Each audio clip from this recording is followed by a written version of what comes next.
Hello, Dan. Hello, Dan. Pauric here. I've just seen the review now on Amazon. I can't thank you enough, Dan.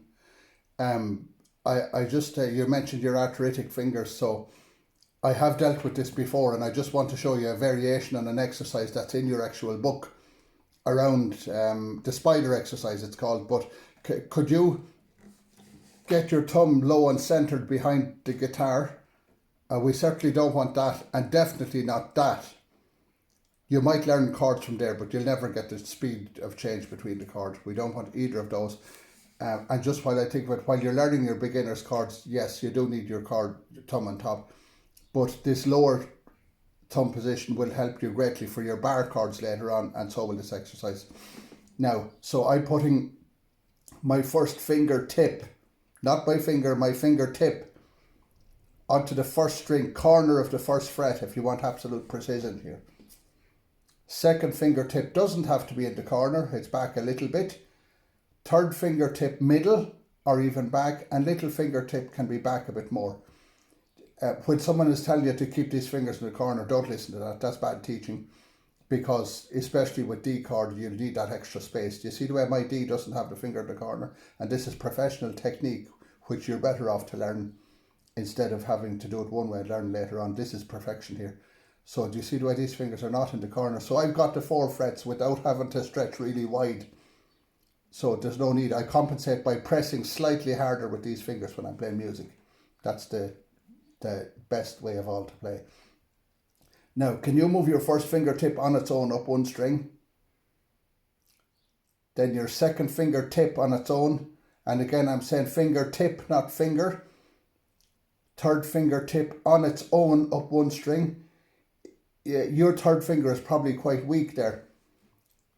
So if you need to use your other hand to move it, once you can get the thing moving on its own and the little fingertip on its own, you're going to continue that way, string by string up the guitar. I'll just speed it, but you will be doing this very slow. So you'll notice that my fingers are completely independent of each other. So you will have to very slowly, one at a time. And this is not as easy as it looks, because if you look very carefully, while I'm moving my first finger back, I'm holding 3 in position. So you are actually working 4 fingers at the same time, which is, do you see the way I'm moving? All fingers are working here at the same time. Even the one that's not in use is sitting very close, so that when it's needed, it's going to drop in. So always in guitar, even with the chords with 2 fingers, you're actually working 4 all the time. This exercise will help you enormously. Now, so do it slowly for a week or so. When you get to the top,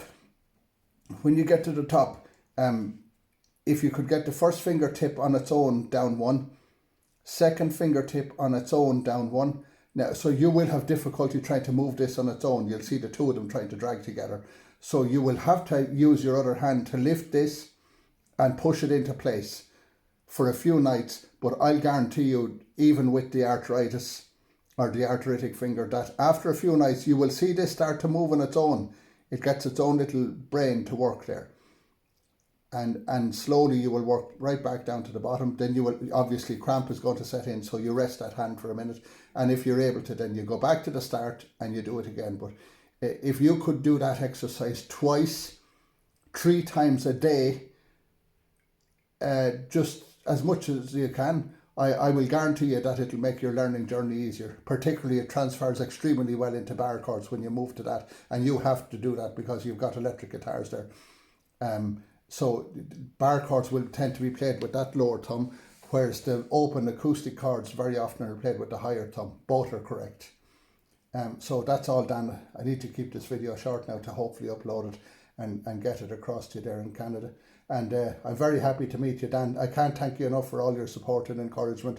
And let's stay on this journey together. And a few months will go by and you'll see lots of very good things. Goodbye, Dan.